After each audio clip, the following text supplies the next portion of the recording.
भूतेषु जीवेषु कृपा करतु मार्गे शिवां विपरीतवस्तु सदा महात्मा विदधाति शरीरता कर्तुमनन्त सत्यं निन्यमात्मानमपास्तदोषं विनेन्द्रकोशादिविकङ्गयष्टि तव प्रसादेन मास्तु शक्ति दुःखे सुखे बन्धुवर्गे योगे वियोगे भवने वनेव निराकृता शेषमार्बुद्धि समं मनोवेष्टि सदा पिनातु मुनीषिणा विविकीतावे स्त्रो निकाता विविन्दितावे आदौ तदीयो मम चेततां सदा तमोर्नादो हृदिकावे एकेन्द्रियाचार्यतिदेवदेन कृमादिता सञ्चयतायतस्तः चथा विभिन्ना मिलिता निपिता तदस्तु मिथ्या दुर्मुक्तिकं तदा विमुक्तिमार्गप्रतिकूलवर्तिना मया तथायां दशेन दुर्या चारेत शुद्धेरकारिलोकना तदस्तु मिथ्यामं कुरु विनिन्दनादोचन्धरलयः मनोवचकायिकसायनिर्मितं हिरण्यपापं भवदो विकारं विसर्गसम्मन्त्रगुणैर्वासनम् अतीतमं यत् मते व्यतीतमं विनातिचारं सुचरेत कर्म व्यधामनाचारमपीतमाशा इतीतमं तस्य करोमि शुद्धे सतिं मनसोऽतिविदेरतीतमं व्यतीतमं जीवते विलम्बिनं विभूतिचारं दिशेषु वर्षं वदन्ति नाचारमिहापि सततं यदर्थमात्रा पदवाक्यहीनं मया प्रमादाद्यति किञ्चिनोक्तं तन्मे समित्वा विदधातु देवी सरस्वती केवलबोधिलब्धे भूरि समाधि परणाभिशुद्धि स्वात्मो विलब्धि शिवशोकसिद्धि चिन्तामणि चिन्तितवस्तुदाने त्वं वन्दे मानसमास्तु देवी त्वं वन्दे मानसमास्तु देवी त्वं वन्दे मानसमास्तु देवी। बोली पंच परमेश्वर भगवान के मोहन नायक श्री पार्थनाथ भगवान के आचार्य अमित गति महाराज की जय। संत सुमरिया श्री विद्यासागर जी महाराज की जय। आचार्य अभिनंदन सागर जी महाराज की जय। परम पूज्य गुरुदेव आचार्य श्री निर्भय सागर जी महाराज की 3 कम 9 करोड़ मिलाकर की जय।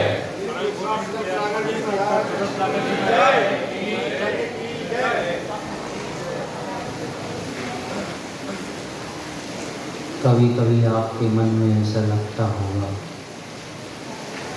कि महाराज जी हमारा मन क्यों नहीं लगता है। महाराज जी घर में रहने के बाद हम रत्न त्रय को अपने हाथ में कैसे कर सकते हैं और कोई उपाय बतलाइए आप।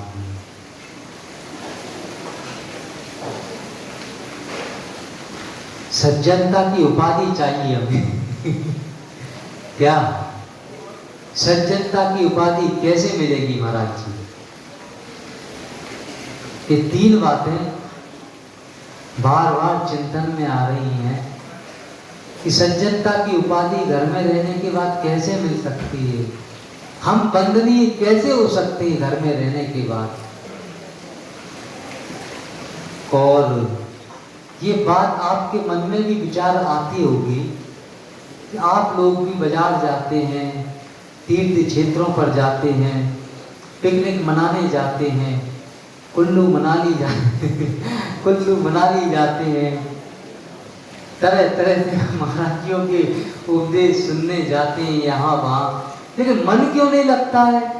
पूजा पाठ भी करते हैं, कैसा क्या है जिसमें कि हम परेशान चल रहे हैं। सारा सार जिनेंद्र भगवान ने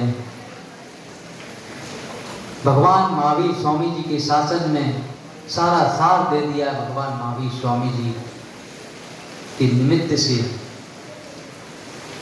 वह सार आचार्य समर्थवत महाराज ने दिया है। परिणामों में विशुद्धि भी बढ़ सकती है, सज्जनता की उपाधि भी मिल सकती है, मन भी हमारा उबू नहीं करेगा और इसके बाद सब कुछ हम प्राप्त कर सकते हैं। वह उपाय, उसका समर्थन आचार्य अमित गति महाराज जी ने भी किया है। जो बातें भगवान महावीर स्वामी जी ने कही हैं, वह बात आज तक चलती चली आ रही है, वही परंपरा चली आ रही है। कौन सी परंपरा? वह परंपरा आज भी सभी जैनियों में है। जैनेतर के कुछ व्यक्तियों में भी वह परंपरा चलती है, सज्जनता की परंपरा। सज्जनता कभी भी किसी जाति, संप्रदाय, कुल, समाज को नहीं देखती है। सज्जनता आपने देखा होगा, सज्जनता सभी संप्रदाय के व्यक्तियों में पाई जा सकती है। हिंदू हो, मुस्लिम हो, सिख हो, ईसाई हो, कोई भी हो, सज्जनता की उपाधि चाहिए तो सबसे पहले भगवान महावीर स्वामी जी की बात मानो। भगवान महावीर स्वामी जी की बात मानने के बाद फिर जिन्होंने समर्थन किया उनकी बात को मानो। क्या बात कह दी भैया जी कि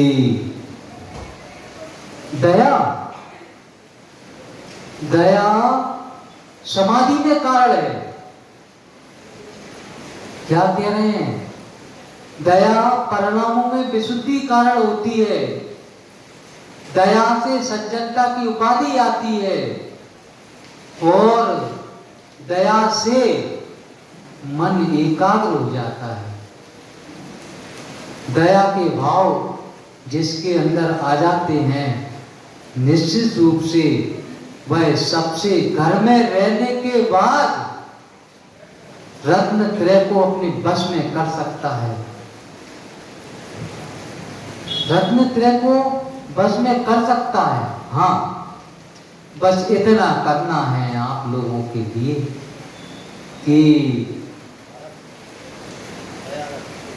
भगवान महावीर स्वामी जी की जो बात थी, समर्थवाद महाराज ने जो कही है, आचार्य अमित गति महाराज ने उसका समर्थन किया है, वह क्या है? मात्र उन्होंने 4 ही बात बतलाई हैं, जिसके अंदर यदि ये 4 बातें आ जाती हैं तो निश्चित रूप से वह मन से रहित हो सकता है और वह केवल ज्ञानी बन सकता है।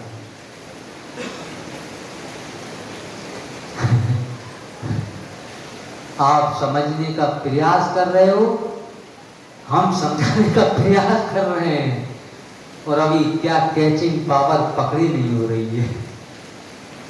देखो, युक्तानुशासन है एक ग्रंथ, उसमें 6 नंबर का कारिका दिए, 6 नंबर की कारिका हमें भैया जी, पंडित जी, इतनी अच्छी लगती है हमको वह कारिका। क्यों लगती है? उसमें क्या कह दिया है, जिसके अंदर दया होगी वह समाधि कर सकता है, और जिसकी समाधि हो जाएगी निश्चित रूप से उसका कल्याण हो जाएगा। लेकिन बिना कारण के कोई कार्य नहीं होता है, बिना निमित्त के वो उपादान जागृत नहीं होता है। वह सिद्धि में कारण होती है दया। हाँ, समाधि की सिद्धि हो सकती है। कैसे हो सकती है? तो सुनो, आचार्य समंत महाराज अपनी भावनाएं, संवेदनाएं, अनुभूति सामने रखी है, हमारे सामने, सभी के सामने। क्या रखी है बात पता है? आप लोगों के मन में आता होगा कि महाराज जी उधर क्यों नहीं देख रहे, चलेगी इधर क्यों नहीं देख रहे? पता है इसलिए नहीं देख रहे क्योंकि हमने एक ग्रंथ में पढ़ा था कि सेवक कचरे के समान होता है। क्या होता है? कचरे के समान होता है। अब सबूत दो महाराज जी, क्या है कचरे के समान? आप जो भी मालिक हैं, जिनके सेवक हैं, आपने देखा होगा सेवक कचरे की तरह क्यों होता है? कचरे की तरह इसलिए होता है वह कि जैसे आपने देखा होगा जब उसका मालिक का काम निकल जाता है तो उसे दूध में मक्खी की तरह बाहर कर देता है।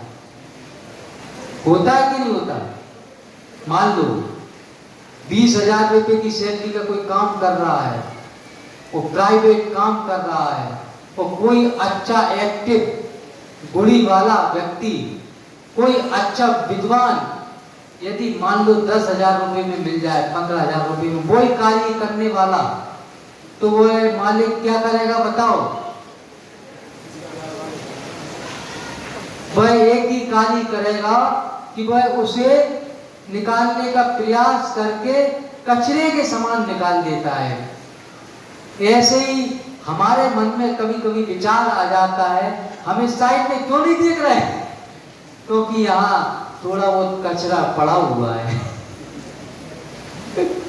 हाँ, कचरा मतलब आप समझ रहे हैं, जो एक समय में एक कार्य नहीं करता है उसका मन कभी एकाग्र नहीं हो सकता है। आगम में लिखा है कि किसी कार्य की सिद्धि करने के लिए हमें कार्य की सिद्धि करना है तो वह मन कितने हैं आपके पास बताओ हमें, बोलो। मन एक है। अब एक मन है तो फिर एक समय में एक ही कार्य होना चाहिए। यदि हम पूजा भी कर रहे हैं और उपदेश भी सुन रहे हैं तो दो कार्य नहीं हो पाएंगे, कभी सिद्धि नहीं हो पाएगी उस शब्द की जो आप चाहते हैं। बोलो होगी क्या? इसलिए एक समय में एक ही कार्य होना चाहिए। यदि सुन लीजिए, आप लोग पूजा कर रहे हैं, अब पूजा करने के बाद यदि उपदेश चल रहा है तो सबसे पहले मुख्यता किसको दी जानी चाहिए? उपदेश को दी जानी चाहिए। कारण क्यों महाराज जी? तो सुनो, इसलिए कारण है, हम चुल्लक जी की बात का समर्थन करते हैं, इस बात का कि वह सही कहते हैं ये बात। एक समय में एक कार्य होना चाहिए। कारण क्या है? कारण इसलिए है, आप लोग हमें बतलाइए कि आप पूजा कर रहे हैं, पूजा में कोई भी परिवर्तन आया क्या उन पूजाओं में? बोलो, हमें बतला दो। पूजा में परिवर्तन नहीं आया, लेकिन आपने देखा होगा आपके गांव में, अंकुर कॉलोनी में मुनि राजों के परिवर्तन अवश्य होते जाते हैं। मुनि राज जब आते हैं वह अपनी अपनी संवेदनाएं, अपनी अपनी भावनाएं, अपने चिंतन और ना जाने जीवन तक आपके सामने लेकर आते हैं। वह जीवन आपको चुटकियों में बतला देते हैं, क्षण भर में बतला देते हैं। जो इन शब्दों को पकड़ लेता है वह निश्चित रूप से मोक्ष मार्ग की ओर बढ़ जाता है। महाराज जी चले जाएंगे, त्यागी व्यक्ति चले जाएंगे, लेकिन आपकी पूजा में कोई परिवर्तन आएगा? बोलो, जब से पैदा हुए हो और जब से अभी तक केवल रवि किरणों की पूजा पढ़ रहे हैं, बोलो, लेकिन उसका रहस्य कैसे खुलेगा? वह उपदेश के माध्यम से खुलेगा कि क्या रहस्य होता है, कैसी कैसी बातें आ जाती हैं उसमें। इसलिए हमारा तो एक ही प्रेरणा है, आप लोग यदि चाहें तो जैसे ही मुनिराज, जैसे ही त्यागी व्यक्ति, चुल्लक जी, आरिका माता जी इत्यादि आचार्य परमेश जी जो भी उपदेश के लिए आ जाते हैं, जैसे ही उपदेश चलता है, एक ब्रह्मचारी भैया जी का भी उपदेश चल रहा है, पंडित जी का भी उपदेश चल रहा है, तो उसी समय तुरंत हमें कायस्थ करके समापन करके उसी समय पूर्ण विराम दे दो, उस समय के लिए, पूजा के लिए। हमें इसलिए बोलना पड़ रहा है ये बात क्योंकि अंकुर कॉलोनी के हमारी बात को मानते हैं, इसलिए हम बोल रहे हैं। कुछ और निकल रहा था लेकिन जिनवाड़ी मां ने बचा लिया, नहीं तो कल पे भीड़ कम हो जाती। तो सुनो क्या कह रहे हैं, यदि आपने कायोत्सर करके सुनने के लिए बैठ गए, एक यदि विद्वान भी बैठे हैं उनका उपदेश सुनो, उनके स्वाध्याय को सुनो, क्योंकि उनके पास भी संवेदना है, ज्ञान है। ज्ञान के माध्यम से वह अपनी संवेदनाओं के माध्यम से आपको बतलाना चाहती कि आप ये मत करो, लेकिन धीरे धीरे फिर ब्रह्मचारी का त्याग बढ़ता है, उसके बाद चुल्लक जी, एलक जी का त्याग बढ़ता है। त्याग बढ़ते बढ़ते पर वो बात हमें सामने आती है। इसलिए मन कितने हैं? जोर से बोलो, जोर से आवाज नहीं आ रही। तो कार्य कितना होना चाहिए? एक होना चाहिए। और इस दुनिया में सबसे बड़ा असत्य क्या है भैया जी? बताओ बताओ, आप बहन जी आप बताओ, इस दुनिया में सबसे बड़ा असत्य क्या है पता है? इस दुनिया में सबसे बड़ा असत्य है जहां 4 महिलाएं बैठी हो और शांति से बैठी हो, तो समझ लेना ये दुनिया का सबसे बड़ा असत्य है। बोलो है कि नहीं है? तो चारों तरफ की चर्चा होती है, पूरब पश्चिम उत्तर दक्षिण की। इसलिए तो हम कभी कभी आश्चर्य में पड़ जाते हैं, कुछ महिलाएं स्वाध्याय करती हैं और देखते हैं, फिर हमें विश्वास नहीं होता कि ये सत्य है कि असत्य है। हाँ, आज थोड़ा कठोर हो गए हम, लेकिन फिर भी आप लोगों को चाहिए कि एक समय में एक कार्य हो तो बहुत अच्छा लगता है भैया जी। सुनो, कुछ नई बात निकल जाए, कुछ ऐसा शब्द निकल जाए जो आपके जीवन पर्यंत काम में आ जाए। इसलिए बस एक समय में एक कार्य करो, बहुत आनंद आएगा।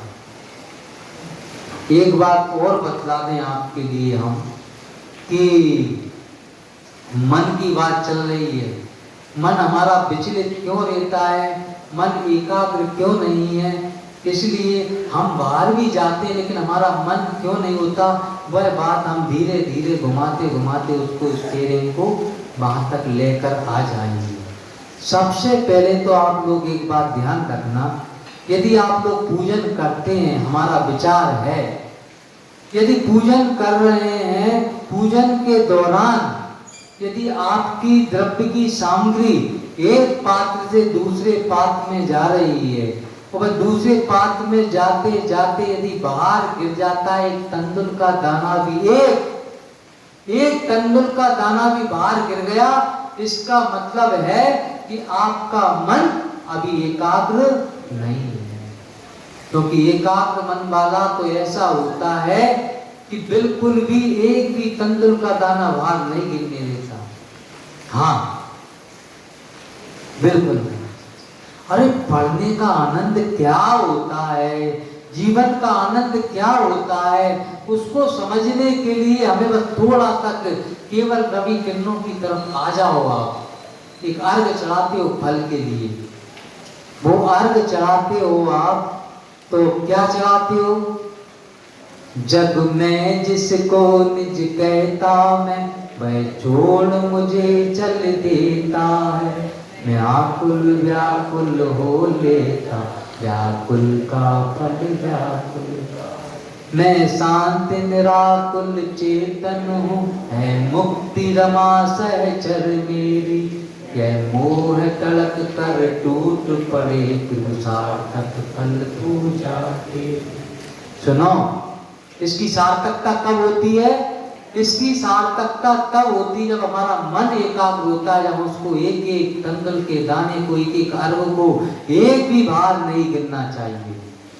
बाहर गिर रहा है इसका मतलब हमारा मन एकाग्र नहीं है। अब उसे अपने जीवन में लेकर आओ धीरे धीरे धीरे। कैसे? जग में जिसको निज कहता मैं, वह छोड़ मुझे चल देता। मैं आकुल व्याकुल हो लेता, व्याकुल का फल व्याकुल। ये कहां चल रही है? आप लोगों के बीच में चल रही है, आपके संसार में चल रही है। जो व्यक्ति अपने पुत्र को पुत्र कह रहा है, वो एक ही पुत्र है, वो चला गया है इस दुनिया से। यदि वह समझदार व्यक्ति होगा, ये पूजा का फल चाहिए उसको, तो बार बार इसका दोहरा है। जग में जिसको निज कहता, वह छोड़ मुझे चल देता। मैं आकुल व्याकुल हो लेता, व्याकुल का फल व्याकुल का, व्याकुल का फल व्याकुल। अभी अर्धी उठेगी, जाएगी, रोना धोना होगा। जब रोना धोना होगा उस समय यदि ये पूजा का फल चाहिए, तो आप इसको बार बार चिंतन करो। जब अपने पे गुजर जाए, अपने जीवन में ये बात आ जाए, अपने घर में वह हादसा हो जाए किसी भी प्रकार का, उस समय इसको बार बार पढ़ते रहना, थोड़ी सांत्वना मिल जाएगी। बस कारण क्या है? बिना कारण के कोई कार्य नहीं होता है। कारण क्या है? ये क्षण क्यों आया? कुछ ना कुछ तो गड़बड़ है। इसीलिए आप लोग पढ़ो, लेकिन एक समय में एक ही कार्य करो, उसे बार बार अपने जीवन में उतारने का प्रयास करो। ये महाराज जी ने क्यों बतलाया केवल के रवि किरणों में, और वो दूसरी लाइन क्यों नहीं बतलाई? मैं शांत निराकुल चेतन हूँ, है मुक्ति रमा सहचर मेरी। यह मोह तड़क कर टूट पड़े, तुम सार्थक फल पूजा। ये हमारे लिए है। क्यों? अब मोह से हटने का प्रयास किया जा रहा है, ये परिवार से संबंधों को छोड़ा जा रहा है। धीरे धीरे धीरे करके उस संजलन कसाय को भी निकाला जा रहा है। अब उसको कोई दिक्कत नहीं है किसका मरण होता है, किसका जन्म होता है, किसकी बर्थडे मनती, उन्हें कोई फर्क नहीं पड़ता है त्यागी व्यक्तियों को। क्यों? कि वह इस जंजाल से छूट चुके हैं, क्योंकि उन्हें पता है कभी भी वह क्षण देखने में आ सकते हैं। इसलिए इसको बार बार पढ़ो, और जब वह जग में जिसको आप कह रहे हो वह छूट जाए, उसके बाद ये फूल आपकी पूजा के अर्घ की सार्थकता हो सकती है। बात समझ में नहीं आ रही होगी। मन को एकाग्र करो, मन एकाग्र होगा तभी हमारे जीवन की सार्थकता हो सकती है। और एक समय में कार्य ध्यान रखना, हम मना नहीं कर रहे, मुक्तता गौड़ता का सिद्धांत याद रखो। अर्पिता नर्पित सिद्धि, जिसे आचार्य उमा स्वामी जी ने, महाराज जी ने कहा है, सबसे पहले मुक्तता उपदेश की देना चाहिए। क्यों? उनमें शब्द नहीं है, वह पुतवल की छाया है उसमें, लेकिन यहाँ संवेदन समक्ष है आपकी, संवेदना है। आत्मा से आत्मा की बात हो रही है, लेकिन शब्दों में आत्मा नहीं होती है, वह पुतगल की छाया होती है। यहाँ आपके सामने जब एक आत्मा दूसरी आत्मा से बात करती है, वह आत्मा समझती है महाराज जी की आत्मा सही करेगी। हाँ, यहाँ कौन बैठा है? सीमा नहीं बैठी है, शांति नहीं बैठे हैं, लालू नहीं बैठे हैं, संतोष नहीं बैठे हैं। यहाँ तो मात्र एक धर्म का उपदेश चल रहा है, आत्मा ही आत्मा बैठी है, इसके अलावा कुछ भी नहीं है। वह आत्मा सुन रही है, कितनी चतुर है। अब देखो सब पूजा बंद हो गई है और वह आत्मा सतर्क हो गई है। अब आत्मा से आत्मा की बात चल रही है। वह आत्मा कह रही है आत्मज, वो प्राणी, भक्त जनों, आप समझ जाओ, समझ जाओ, समझ जाओ, समझ जाओ। यदि सज्जनता की उपाधि चाहिए आपको, मन को एकाग्र करना है तो सुनो, मन को एकाग्र करने मन क्यों विचलित रहता है? आप सुनो, क्यों रहता है? तीर्थ क्षेत्र पे भी जाते हैं, दान भी देते हैं, पूजा पाठ भी करते हैं, सब कुछ करते हैं, लेकिन हमारा मन पता नहीं क्यों हो रहा है। दो मित्र थे, दोनों मित्र डैम पर जाते थे, Gopi Krishna dam, GK dam, नाम सुना होगा, मकरादा राजगढ़ के पास। वहां दो मित्र जाते थे। दोनों मित्र वहां जाने के बाद एक मित्र कहता कि तेरा मन क्यों नहीं लग रहा है? हम यहाँ इतने बढ़िया डैम देखने आए, देखो कितना बारिश का मौसम चल रहा है और डैम के फाटक खुल चुके हैं, तरह तरह से कितनी ज़्यादा लग रही हैं और कितना अच्छा लग रहा है। पिकनिक मनाने जा रहे हैं, होटलों में, उसमें स्टॉलों में चले जाते हैं, तरह तरह के वह खाते हैं, उसके बाद भी मन नहीं लग रहा है तेरा? है